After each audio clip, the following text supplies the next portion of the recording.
Una explotación bovina de Gijón registra los 2 primeros casos de lengua azul confirmados en Asturias desde el año 2008. Se trata de un serotipo distinto al de entonces.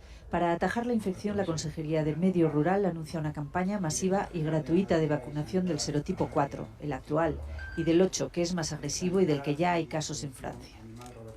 La enfermedad castiga más a las ovejas, mientras que las vacas no suelen manifestar una sintomatología clínica, aunque pueden actuar también como portadoras. Al no ser una zoonosis, y eso es muy importante dejarlo claro, no se transmite a las personas, por lo tanto no existen riesgos para la salud pública asociados al consumo de alimentos derivados del ganado.